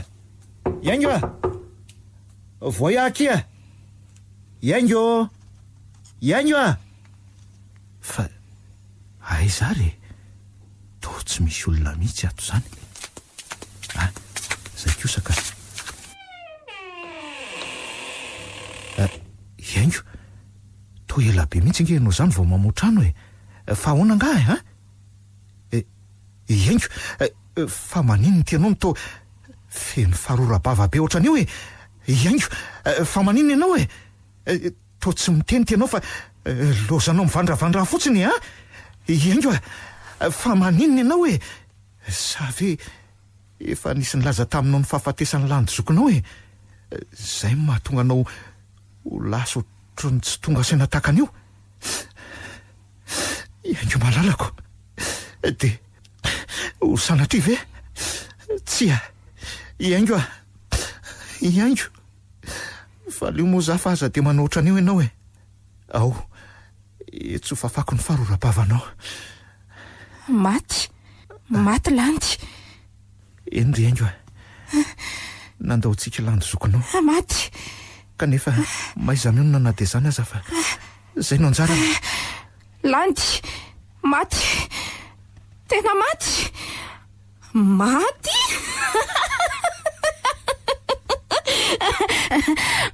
hony. Lolo kely maniditsidina ary tia. Alika romotra mandendeha. Iaingo, fa de zany ny kaporaly be tenda aminy. Iaingo. Voky mangazo vo impanana. Mbola aiza nefa zany e. Loza marina fa maty hony. tena verisaina Iaingo ny lanitro. Inona ataoko? Iaingo de tena izay tokoa ve ny vitany aminao e? Tsy rariny zao e. Tsy rariny zao tsy rariny e.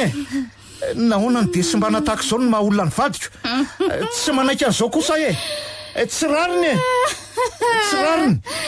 Ary inona hono ny tomanina e? Ny alika an'izay anartifany kisola vita. Iaingo. Losy ty marina. Ary lasa président Amerika hono Sodansy. Siao e. Lalana makany an-danitra ary zao efa vita goudron. Very ahy. Lasa dala ny vadiko le olona. Very ahy. Indrisy tena tsy afabela tamin'ny ozon-draketadozy Iaingo vady malalako. Niritra tsy tana intsony izy taorian'ny nandrenesan'ny fahalasana anjokony de tsy izy afailandy. Zay fantatry ny maro hoe peta. Lasy le malalako na de efa nataoko ihany aza izay hevitra rehetra mety tsy pitihan'ny ozona aminy. Mafy amiko loatra zao ary tena mbola mafy noho ny fahafatesana aza ny fahitako ilay malalako. Tsy tompony tena nitsony. Nanjary ohatry ny biby mitanjaka masim-bahoaka, miosopotaka eny rehetra eny. Roa andro zay ny voalevony landy zokin'ny Iaingo. Iaingo kosa tsy tana mifadala nitsony. Mafy amiko loatra zao kanefa tsy anaiko moramora ho resy fotsiny amin'izao ahy. Noho izany tsy maintsy efaiko ny voady nataoko tamin'ny Iaingo teo ambony alitara. De no tia azy sy anaja azy mandritra ny androm-piainako. Na ingo dona neniko hiatra. Iady ho an'ilay nofidiako tsy avelako rendrika ao anaty tsy fahatserovatena toan'ny lanjozokony izy. Fantatro fa iketadoza sy ny fananiny vohim-panany no ambadiko zao rehetra zao.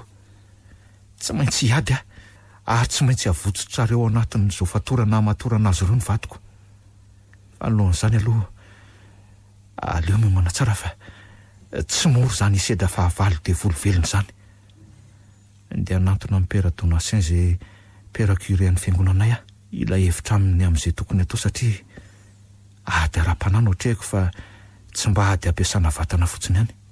Mon père Donatien mantsy no nitaiza ara-panafa azaza ary mbola izy ihany koa no nanamasina ny fanambadiana isaingo ka rariny raha mila hevitra sy fanampiana aminy amin'izao olana kavana misy amiko zao.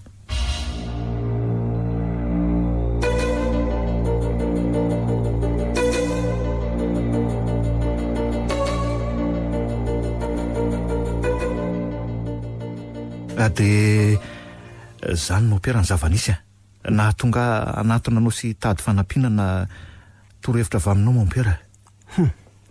Tena sarotsarotra ihany zany zavatra tantarainao zany anaka, kanefa matoken'Andriamanitra fa tsy misy tsy hainy atao rehetrarehetra na inona rehefa ankinina aminy.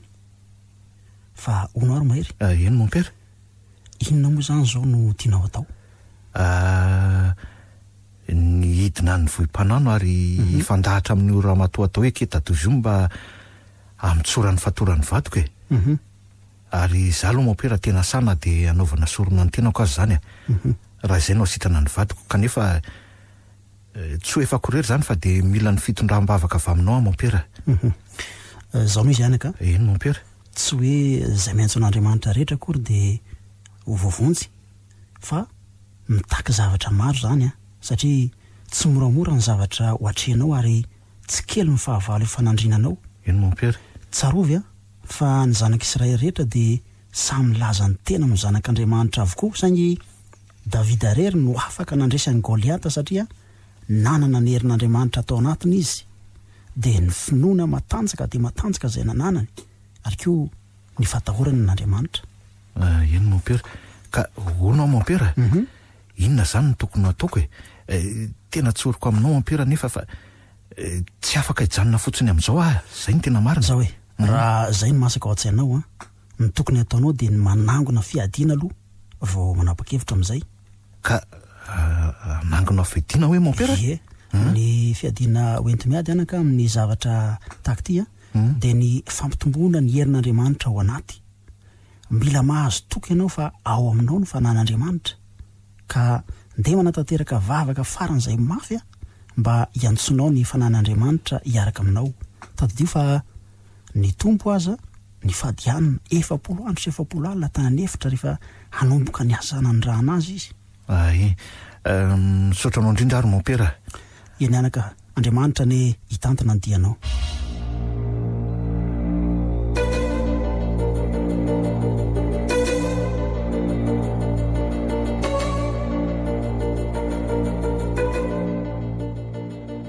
Herinandro maninjitra zay no nandaniko ny fotoanako rehetra ivavahana mafy amin'ny Andriamanitra mba ho fany manana zao dika saiko tanterahana ny vohim-panany zao. Tsy maintsy hifanatrika amin'ny raketadoza ary tsy atahotra na de kely kory aza fa sahany hifanandrina aminy. Tsy ataoko vita mora aloha zao mahazo ny malalako zao fa alohan'izany aleoko aloha miomana amin'ny fitaovana hoeto miady ara-mofy any ohatry ny Davida mantsy na de teo aza ny finoana mafy orina amin'Andriamanitra atao aminy de tsy nanadiny ny fitaovana ara-nofy ihany koa izy mba hamitsanana ny Goliata. Hitako ny hevitra akoatra ny rano voasina sy ny lakorazy tsy maintsy hoetiko anaraka de mila mitondra fitaovam-piadiana koa. Hitako ny hevitra raha lay mpiara-mianatra tamiko fahin'izay lasa mivelona amin'ny asa famakiana vata ankehitriny ndeha atonona ka alalana zay tokony atao mba hahafahana mividy dinamita zay fampiasan'ny zareo makiana vato reny. Raha apitsy any de hitady azy aorin'izay de hidina ny vohim-panano ifampitana aminao riketadoza demony velona.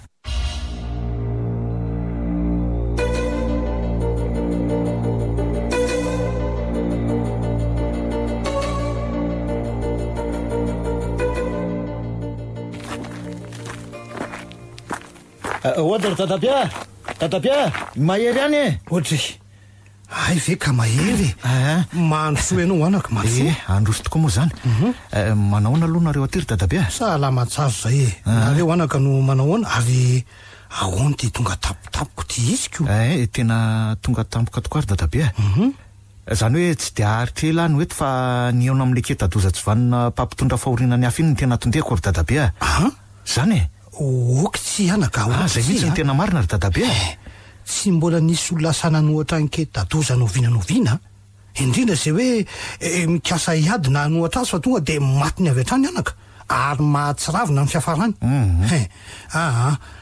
ndraiky etadozany iny miantso varatra mely avy hatrany zay olona maninana azy tsy mahatahotra an'izany ary tatapia tandremo anako tena za kosa aloha tsy afaka ny anaiky ny fampahoriana tsy roa matany ambadiko e ary efa teniko taminao zany iny ka na ho afaka amin'ny fatory ny aingo na ho sanatria tsy ho avitra tsony de tsy maintsy mifanazava amin'izany olo tsy vaniny zany ary tatapia ary tsy matahotra azy satria samy manana ny tomponay zay ka zay ray aminay mahery tsy avelako foana amin'izao na oviana ovato zay manimba ny asambarany tokantranoko ry tatapia vono anaka eny ry tatapia de tena sa ifanatrika amin'ny raketadoza tokoa zany ianao ty tena zany mihitsy ry tatapia ary tsisy asakanany amin'izany fa ny fantako de mila fingorona tsy ho eto ambonin'ny taniny de volo velona tahaka an-draketadoza zay papaholony tsy manatsiny zany kosa aloha anaka manao ny tena ny tsotratry ny aliko ka ny viliako aty aminao ry tatapia de angataka tsodrana avy aminao zay rahalahy ray benengo fa tena ho mitsaniko raketadoza sy ny fasan'ny fanany pitoloha iny ary koa anoro tsara ny lalana tongavana eny amin'ny aram-bato zay misy an'le toerana misy azy ireo tatapia tena be-polo loatra ianao ry mahery ary tena be fitiavana ihany koa any ka tena sa manao sorona ny tenanao ianao ny fitiavanao ny vady andefimandrinao nefa satria efa maro ihany anaka zay nanandrana nanohatra ny ketadoza zay fa toy ny atody miady amambato avokoa izy ireny ka tena matsiravina dolo inge hoany ny afaran'izy ireny ka tandreo ihany anaka fa mbola tsy tonga ny any voatendro azy ry tatapia fa za kosa milaza aminao fa na izany maty na izany ketadoza tsy vaniny zany sy ny fanany ny tapitrandro an'io ka de mingavy ianao ary tatapia mba anoro tsara ny toerana misy azy eny ary anaka zao no izy eny tatapia manaraka niny lalana mianatsimo iny ianao iry mianatsimo ry de misy lalana kisilasily zay miakatra any ambony aram-bato any rehefa tonga any ambony any ianao de ahita fasana maromaro fasamponiny eto vohim-panany reo fa izao koa ahita fasana ray miavaka tsara ianao satria izy rero no fasana dongo tany lehibe indrindrao ary misy trano manaro eo amboniny de ny trano raketadoza zany ka tandremo fa fanany pitoloha lehibe no anatin'io fasana dongo tany io anaka araka nefa nitantaraiko taminao de zao ihany koa ny ray ny ketadoza ihany io nivadika ho fanany pitoloha io ety koa azady nona fa maro ny olona mivavaka amin'io fanany pitoloha io eto amin'ny manodidina ny vohim-panany sy eto vohim-panany koa aza ary mihevitra ndraiketadoza ho toy ny mpisorona ka manaja sy manohy azy toy ny mpanjakany ireo olo ireo koa tadio anaka fa hitsangana iady aminao io raha toa ka manao tao foana eny ianao ary farany misy tena miendrika bibilavo zay eny amin'ny raketadoza eny izay fitaovam-piadiana io ka anizan'izy olombelona ka tongony amin'io teny io de ahita loza tsy roa matany toy ny nazo andranoro zay vadin-dralay voralahako teny fotsiny ihany notononony sady notondroiny tamin'ny teny ny kibon-dranoro de zao hitany se zao ny vokany hatraty amin'ny zafikelin-dralay vao ny anjadiny ny ozon-draketadoza daholo misotranao ary dadabeny amin'izany rehetra zany matiko ianao fa ny anapaka n'izany ozony zany no tanjoko sy atondehako eny ary tsy maintsy resy raketadoza sy ny fanany ny androany mahare zanaka ary Andriamanitra tompon'ny hery rehetra ny ombanao sy hitanao.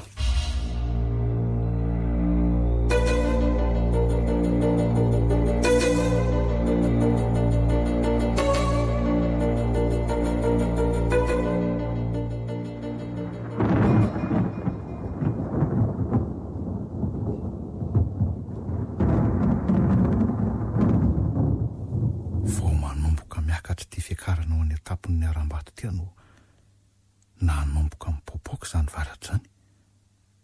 Ary fantatra aloha fa fambara amiko ny herin'ilay ratsy izany fa tsy matahotra ahy. Ary tsy asakana velively izay varatra mipopoaka any. Nareo manana ny ody ratsinareo sy Satan'Andriamanitra reo fa zaho kosa manana ny Kristy eo ampingako. Ka izay ray amintsika no ilavilefiny eto androany. Fa raha izaho aloha tsy rariny loatra ny zava-manjoa olo tiako e. Tsy onona raha tsy afaka ny foko. Ary tsy matahotra izay fahafatesana. Ary misy vehivavy mijoro io aloha io izany. Teny ty angamba leketa-doza tsy vanina. Tena izy tokoa io antibavy be efa mangozozo mitana teny io. Ary mijoro misakana ny lalako mihitsy ty izy. Ahita ianao androandro leketa-doza tsy vanina tia. Oaiza hono le kely zany. Sasatry ny miaina anga zato izy mitady roza ty amin'ny eny beketaka. Fa tsy malala andraketa-doza anga le kely ty tonga hitsapatsapa ny heriny. Tsy matahotra anao matoa niakatra ty amin'ory le antibavin-doza mangozozo ny fanaovan-dratsy tia. Nahoana ny diampisokainao ozona tahaka izao no tsy manatsiny ka zary lany ripaka. Tsy vanik'olona. Nahoana ny dia mahafaly anao no mijery ny fianakaviana iray ijaly sy fijanomaso e. Ary anjary toy ny biby tsy misy mpiahiny anjorodiry. Zaho kosa tsy anaiky an'izany raha tsy mifarana eto ny ozona tambesatrareo ireo taranaka tsy manatsindreo androany. Ho hitanao zany. Adaly ty marina. Adala hony. Zay mandrafindrafy any keta-doza ary ty tsy maintsy zay ny hafarany. Tsisy anaiky an'izany eto e. Nataoko mangirifiry hatramin'ny taranaka maparany. Ary tsy avy hatrany dia naringako. Fa nataoko mangirifiry tsara aloha zay vao maty. Ary ho lany ripaka tsy ho ela ny taranaka raha norona angalatra ny vadiko e. Ary tsy mikipy ny masoko raha tsy efa tsy misy tsony ny taranaka raha lay vao taminy. Mazava. Ho hitantsika eo zany. Ary tena koa dia ho le voniko zao dia zao fa tsy miandry ela toy ny taranaka raha lay vao tamin'ny raha noro reo e. Satria maninana loatra. Ka dia ampahafantariko ny tena andrany fa zany keta-doza mpanjaka vavy ny vom-panano. Dia faly mahafantatra anao ary keta-doza mpanjaka ny vom-panano fa zaho kosa ny mpiady maherin'ny Kristy raha tianao fantatra. Enao manatona amin'ny tena feno loza iny fa zaho kosa manatona anao amin'ny anaran'i Kristy. Samy manana ny fidinitsika e. Ka noho izany tsy mifampatahotra na dia kely aza raha matotia. Ola tahako varatra avy hatrany le tsy valahary ty. Inona tena?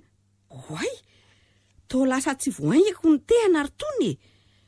Ary ino ty atondron'le totombotany ty to lakroa. Tsy anakery ary tsy anampahefana ny ody ratsinao ry le keta-doza pampahory olona sy mpanotsy ny rifalavy tia. Lozy ty rerazako fa nantakozozy hatramin'ny tanako mitazona le tena masina. Hitanao zany. Ary ino ty rano tadiaviny hafafa ty amiko ty. Aleo elana tena aleo rena fa tahaky ny lozy tiako. Aleo atsona ny masina fa ohatrany mitady ho ratsy ty Ino fa namotary-doso tany anao vavy vosaika ho fafazako an'le rano voasina. Ay ve ka malaky manao tary-doso ta ihany raketa-doza milaza azo tsy resiny izany izy. Sendany mahery no iziko. Ho aiza nefa ianao raneny tsy makaizy eto ianao androany. Masina ozy. Ampy zay ny friary anao ry le mpanompon'ny Satana tia. Masina ozy. Tsy maintsy mifarana eto ny tantaranao androany. Mifoazy ianao ry masina fa mananika ny vohitra masina fonenantsika amin'ny fahavalo. Ary manana fedina mahery anoerana antsika izy. Mifoazy ianao ary ampio ketaka zanakao. Samy manana ny masina io raneny zany afafako aminao zany takazo ny rano zanakao ndray. Maty aho e. Tena rano afafa mandoro. Aiza ianao ry masina. Vonjeo fa azo loza zanakao e. Oe Maria. Tena nisy biby nivoaka vao amin'le fasana. Vonjeo e. Tao tena le fanampitolo io. Zay marina zato izy. Mahatsiraviny zato endriny. Ny vatany ray ihany fa ny rohany misampatsampana fito. Ary miomana ny toraka ty amiko ange izany Tsy tsy mahazo matahotra fa manatanjatsaina hatrany satria ny tompony miaraka amiko. Ho avy amin'ny tena ny herin'ny masina ka dia miomana Tsy matahotra anao ary Satana. Ino ary ny azo fijalian'i Kristy izay nanavotany anao sandratra aminao. Ary ny rano izay nalatsany amin'izay nano afafako aminao tsy anankely. Ary tsy anapahefana tsony ianao mandrakizay. Omay any amin'ny farimy rehetra afy ianao sy ny asanao rehetra. Poa ilatsaka sy andevina anao ny varatra ry lay todoby hitany ty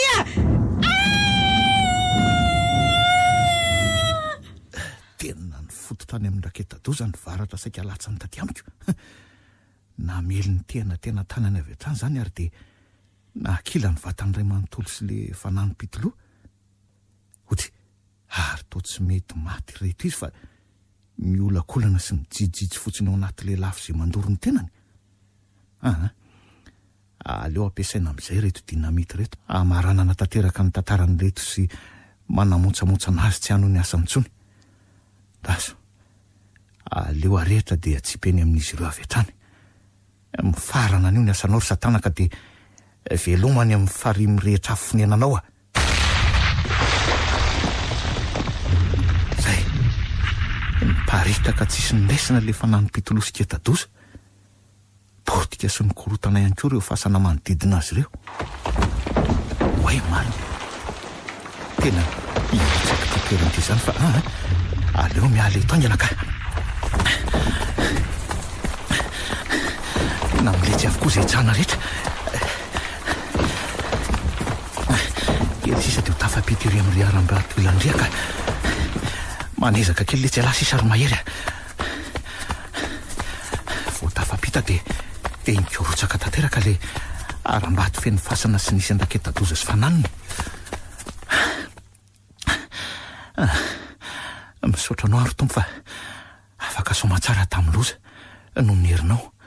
Ay marina, tena feno olona romotry ny atezerana ananjy akoka iato. Inona matoko fa ohatry ny vonona ihady amiko reto izy. Tena loza, marina fa tena tsy sangy amiko reto olona reto fa tena vonona mona mihitsy. Oezana aleoko e, tena fatiny reto.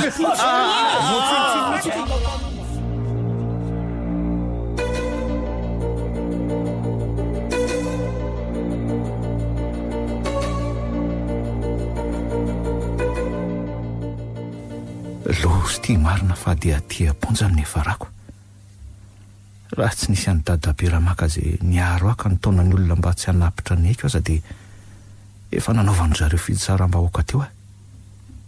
Satria tokoa dia tena apolony ireo fasana akoatr'ilay fasana lehibe nisy ny fanano pitoloha sy ny trano manara fonenandraketadoza no simba sy miara ny korotsaka tany ambanin'ny tany ka nahatonga ny fahatezeran'ireo fokon'olona. Teo koa moa ireo olona zay fatra-panaja ny raketadoza sy manao azy ho Andriamanina no tia mahaly faty-tsotro zao e. Soa aloha fa tsy maty foa manene. Raha mba fantatr'ireo olon'ireo mantsy fa tsy ahasoa azy velively raketadoza sy ny fanano pitoloany fa oloza ho azy aza dia angamba isotra izy fa tsy ho tezitra amiko noho ny fampitehany vohity vom-panano sy ny fananiny. Tahoana moa fa zay ny olombelona, zay no hiverin'ny fahavonjy azy ka dia tsy omena tsiny izy. Fa ty zagada ty alavitra ty zao ny tena lozako. Any zay haingo malalako. No ny fitiavako anongery haingo malalako no nahavitako zao rehetra zao e. Ankehitriny dia faly ana dia ato an-trano maizinato aza fa vita ny valifatiko tamina mitean'olona anao sy ny fahasambarantsika.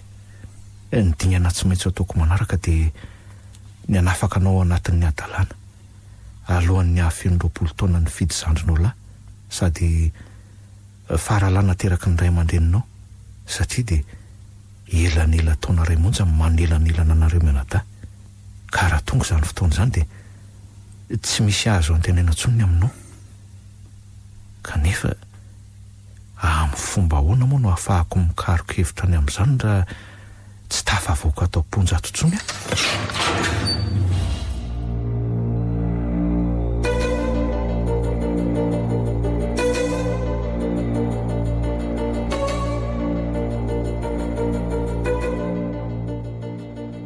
Mahery, manao ianao anaka? Dadabe Ramaka, tsara iny ary dadabe ianao manao anaka? Tsara zany, zao salama hitanao zoko. Fa dia tena miondrika eto anatrehanao aleroa. Tena lehilahy mahery fo tokoa ianao. Ary tsy nataotao foana ny anaranao hoe maheriko, lavinao anaka ny andrarezina. Eny, marina ihany zany dadabe saingy indrisy fa voy de tia ponja tiany efa rako angizy zao. Azakivy ianao anaka efa natoky an'Andriamanitra foana ianao ary eo ka atoky azy hatrany. Zava-dehibe zay tena sarotry ny olona eny vitanao saingy tsy tsapan'ny olona zany fa ny fasana zay ravandray no nampanailo azy ireo ko. Tsy fantatr' izy ireo akory ny loza be zay nanaloka ny fiainany zay nesoronao mba ahitany mazava.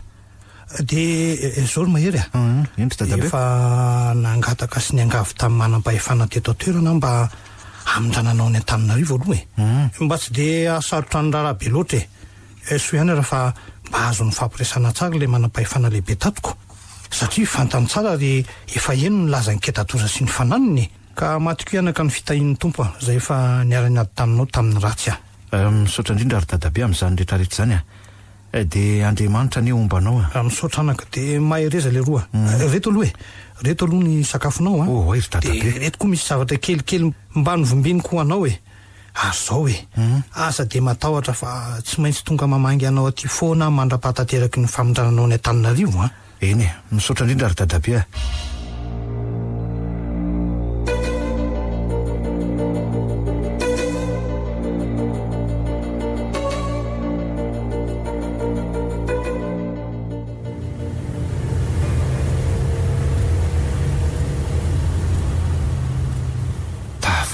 soma tsara ty Antananarivo ihany aty misaotra ny dadabe raha maka aloha nikarakara fa reo manam-pahefana tao toerana koa ny tena isaorana noho ny fahatsapana izy ireo fa zava-doza ho an'ny fiarahamonina ny fisindraka etadoza na de teo azy zany de namindra mba ho tsaraina ty Antananarivo no azon'izy ireo natao fa tsy afaka ny amotsitra kosa izy ireo noho nyreo fasan'olona hafa ravan'ny dinamitako sy eo avoaka ny fitsarana fa de ankinina amin'Andriamanitra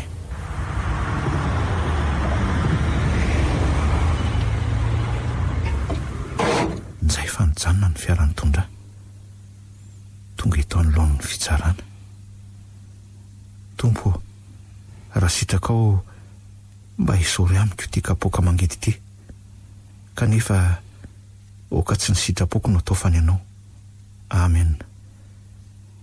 Rehefa fen'olona miandry anay ka eto anoloan'ny fitsarana zany ohatray marina to mahery mahery malalako iango malalako to sitrany ianao iango faly be mahery hitako ihany ianao iango okizay zany vadiko zany efa tia aza mitomany tsony okizay iango tena tretrika sambatra iray mahitanao salama tsara indray enina de mifatotra tahaka izao aza tsy ahoko tsony zay didy avoaka ny fitsarana na anameloka hatramin'ny farany na anafaka fa rehefa ianao no afaka tamin'ny fatoranao de faly sambatra ary mahery tsy hamelanao ikatra zany afa hiaro anao hatramin'ny farany zasy ny fianakaviako ary aza matahotra fa manan'olona maro ianao hanohananao sy ho vavolombelon'ny zava-misy ihany koa tsy nandringana ianao fa namonjy ry mahery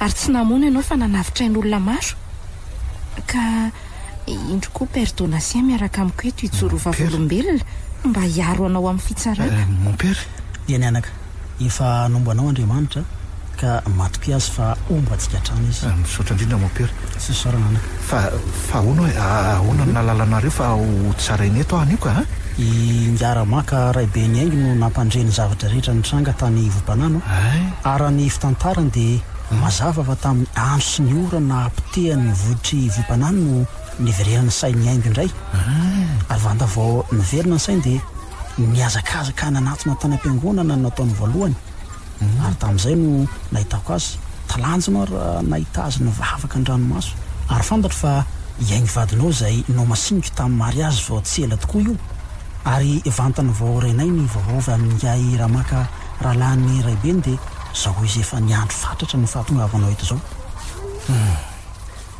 Tena lehibe ny fitantanan'Andriamanitra zareo fa tsy mamela ifampiresaka aminareo tsony reo pénitencier reto fa aleo aloha hiditra amin'izay ary de mahery esakiry mahery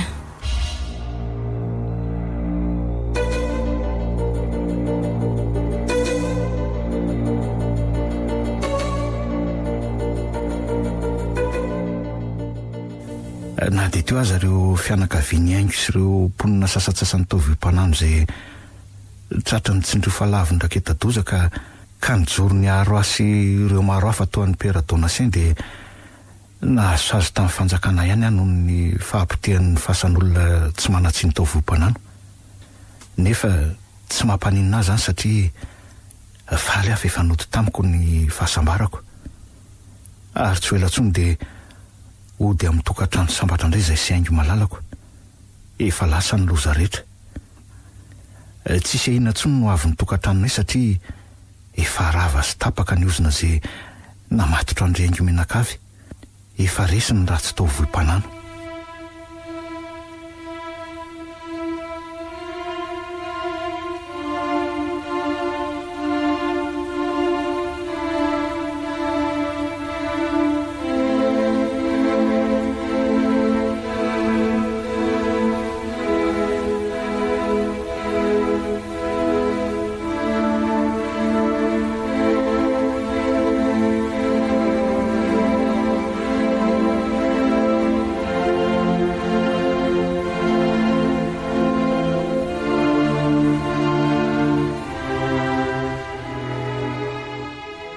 renareo teo ilay tantara mitondra ny lohateny hoe voim-panano nosoratany R Justin Marc novelomin'ny Rakoto Sinez Frank Oly ody miatsaniriny nandre feo sy hinana totosa tovy razana mamonjy sy olosoa